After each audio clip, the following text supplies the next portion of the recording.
Hello guys, welcome back to the channel. मेरा नाम है पीयूष, आप देख रहे हैं become techs and guys here we have the all new Yamaha Ray ZR 125 hybrid खड़ी हुई है आपके सामने एंड ब्लैक कलर में खड़ी हुई है। काफ़ी ज़्यादा बढ़िया लग रही है, जहाँ पे गाइस आपको व्हाइट कलर की ग्राफिक्स देखने को मिल जाती है। इसका गाइस हम लोग फुल डिटेल फाइनेंस करने वाले हैं कि इसमें आपको क्या मिनिमम EMI पड़ेगी, डाउन पेमेंट क्या पड़ जाती है एंड क्या यहाँ पे आपको रेट ऑफ इंटरेस्ट वगैरह एंड क्या हर महीने की इंस्टॉलमेंट देखने को पड़ेगी 1 साल से लेकर 5 साल तक। हर एक चीज़ हम लोग बात करेंगे। इसका फुल डिटेल रिव्यू आपको मेरे चैनल पर मिल जाएगा, वहाँ पे जाकर चेकआउट कर सकते हैं गाइस। एंड अगर आपको EMI कोई प्रोडक्ट चाहिए, बिल्कुल इस शोरूम पे आ सकते हैं। शोरूम का सारा कॉन्टैक्ट डिटेल आपको स्क्रीन पे शो हो रहा है। एंड गाइस अगर हम लोग बात कर लेते हैं इसके प्राइसिंग के बारे में, तो सबसे पहले ये भाई अपनी ऑफर होती है 3 4 वेरिएंट में। ये ड्रम में आती है, फिर डिस्क में आती है, फिर भाई अपनी डीलक्स वगैरह आ जाती है, स्ट्रीट रैली आती है। अभी आपके सामने डिस्क वेरिएंट खड़ी हुई है, कुछ ऐसी की मिल जाती है यहाँ पे आपको। इनके इसकी आपको जो मोटी मोटा ऑन रोड प्राइस पड़ती है वो पड़ती है भाई 1,10,000 रुपये।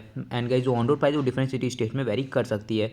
एंड गाइस यहाँ पे हम लोग बात करेंगे भाई इसके EMI के बारे में, minimum down payment, monthly instalment, rate of interest and क्या क्या डॉक्यूमेंट पड़ेंगे भाई आपको ये व्हीकल फाइनेंस कराने के लिए या फिर कोई भी बाइक्स वगैरह अपने फाइनेंस कराने के लिए। तो सबसे पहले गाइस ये आपको कॉस्ट करती है, आप देख पा रहे होंगे स्क्रीन पे इसकी ऑन रोड प्राइस। गाइस ये आपको 1,17,000 रुपये ऑन रोड कॉस्ट करती है। एंड भाई जो मैं अभी आपको 1,10,000 बता रहा था, ये इसकी बेस मॉडल की प्राइस थी भाई, जो आपको ड्रम पड़ जाती है। तो यहाँ पे गाइस आपको एग्जैक्ट अपनी ब्लैक कलर की जो प्राइस पड़ेगी 1,17,000 पड़ जाएगी। एंड गाइस यहाँ पे मिनिमम डाउन पेमेंट की बात करते हैं, तो गाइस यहाँ पे आपको जो इसकी मिनिमम डाउन पेमेंट पड़ेगी वो पड़ जाएगी भाई आपको अप्रॉक्स 20,000। अगर गाइस आपकी सिविल रिपोर्ट बहुत ही बढ़िया है एंड यहाँ पे आपका जो सैलरी है वो भी बढ़िया है, तो कुछ फाइनेंसर होते हैं भाई जो कि विदाउट डाउन पेमेंट पे कर देते हैं, लेकिन वहाँ पे भी आपको 4-5 हज़ार प्रोसेसिंग फीस देनी होती है। बट गाइस यहाँ पे नॉर्मल अगर आपका सिविल स्कोर है तो 20,000 मिनिमम डाउन पेमेंट आप पकड़ लीजिए। एंड उसी के बाद गाइस यहाँ पे हम लोग अगर 20,000 का डाउन पेमेंट लेते हैं और गैस रेट ऑफ इंटरेस्ट 9.7% का लेंगे, क्योंकि गैस अभी रेट ऑफ इंटरेस्ट बैंक की तरफ से बहुत ज़्यादा हाई चल रही है, RBI की तरफ से। तो यहाँ पे गैस अपना जो डाउन पेमेंट आएगा 20,000 का रहेगा एंड 9.7% का रेट ऑफ इंटरेस्ट। और सबसे पहले 1 साल के लिए देखेंगे, अगर कोई बंदा 12 महीने के लिए लेना चाह रहा है, मतलब 12 मंथ के लिए, तो यहाँ पे गैस इसकी जो आपको मंथली इंस्टॉलमेंट पड़ेगी 7,424 रुपीज़ पड़ेगी।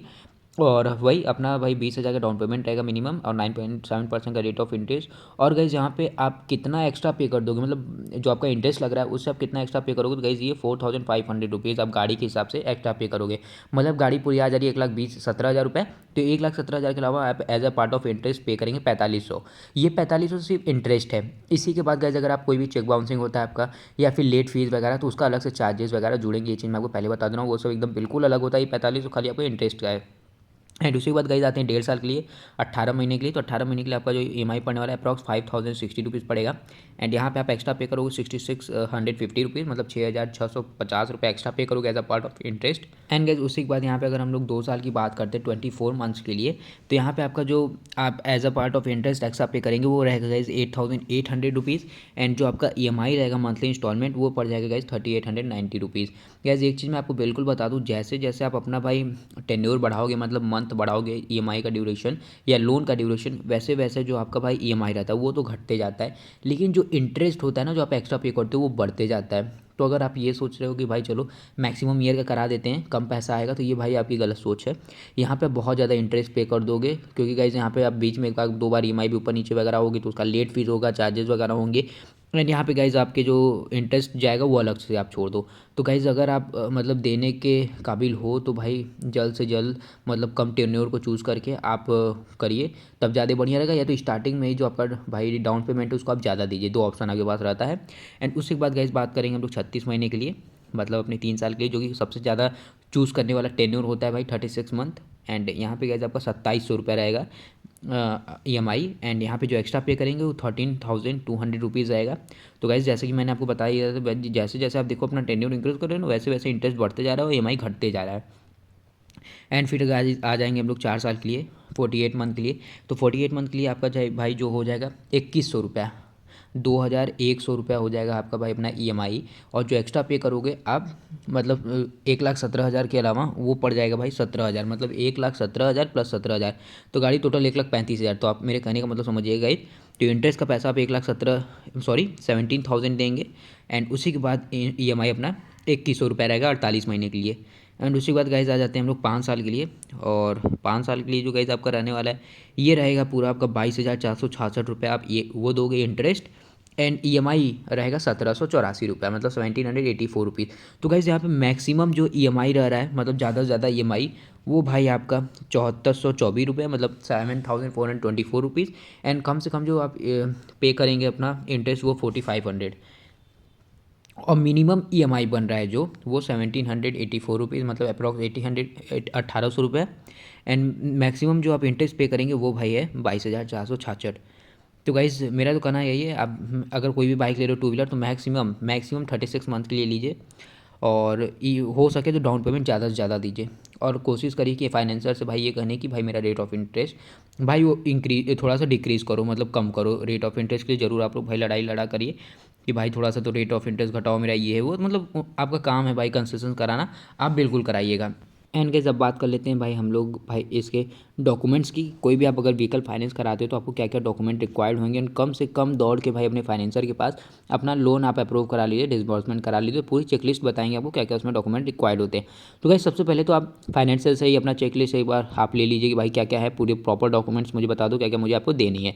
तो गाइस यहाँ पे मैं बता दूँ, आपको आइडेंटिटी प्रूफ आता है जिसमें Aadhaar card, PAN card, driving licence, passport, voter ID वगैरह रहते हैं। फिर उसके बाद एड्रेस प्रूफ आ जाता है जिसमें यही सब सारी चीज़ें होती है, दो तीन चीज़ पड़ जाती है। जैसे यूटिलिटी बिल में भाई इलेक्ट्रिसिटी बिल वगैरह आ जाती है, वाटर टेलीफोन बिल वगैरह आ जाती है।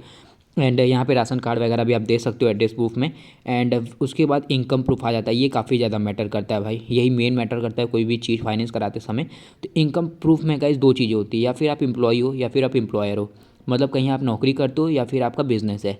अगर आप एम्प्लॉय हो तो फॉर्म 16 से काम चल जाएगा। एंड उसी के बाद यहाँ पे गाइस आपका अगर आप तुरंत जॉब अभी नया नया नौकरी पकड़े हो तो वहाँ पे आपको भाई अपना वो लेटर ऑफ इंटेंट या फिर आप बोल सकते हो अपना जो ज्वाइनिंग लेटर होता है वो दिखाना पड़ेगा या देना पड़ेगा।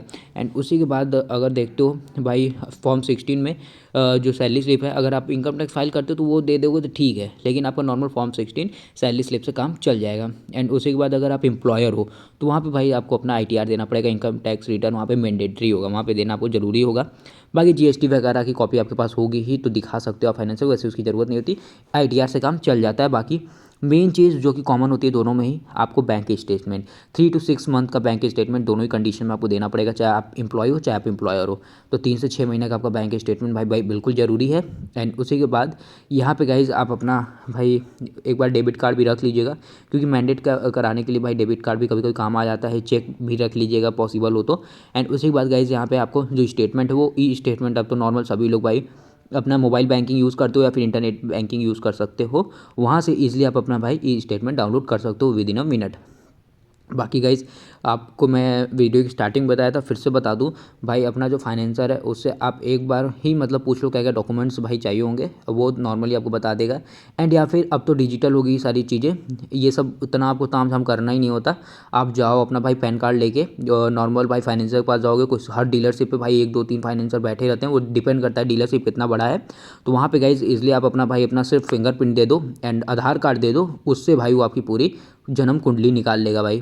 क्योंकि अब आपको पैन कार्ड भी देने की जरूरत नहीं होती, बिकॉज आपका जो आधार कार्ड है वो पैन कार्ड से अब लिंक है। तो आप नॉर्मली वहाँ पे अपना फिंगरप्रिंट दोगे, आपका भाई रजिस्टर्ड मोबाइल नंबर वहीं से डायरेक्ट आ जाता है, या फिर आप चाहते हो तो नंबर भी चेंज करा सकते हो। बाकी आपको बहुत ज़्यादा मतलब फिजिकल डॉक्यूमेंट लेके जाने की जरूरत नहीं है। बाकी फ़ोटो वगैरह ये सब तो भाई अब आपको लेके जाना ही पड़ेगा, या फिर कुछ कुछ तो भाई यहाँ पे आपका फ़ोटो भी वहीं आधार कार्ड से ले लेता है। सो गाइज़ ये था भाई अपने यामाहा रेज़र 125 हाइब्रिड का पूरा finance detail, minimum down payment, EMI, rate of interest, क्या क्या डॉक्यूमेंट रिक्वायर्ड होते हैं, सब चीज़ें मैंने बता दिए। वीडियो अच्छी लगी होगी इसको लाइक करिएगा, चैनल पर नए इसको सब्सक्राइब करिएगा। ऐसे ही बाइक से related interesting review update comparison हमेशा पाने के लिए मिलते हैं नेक्स्ट वीडियो के साथ। Till then take care, bye bye.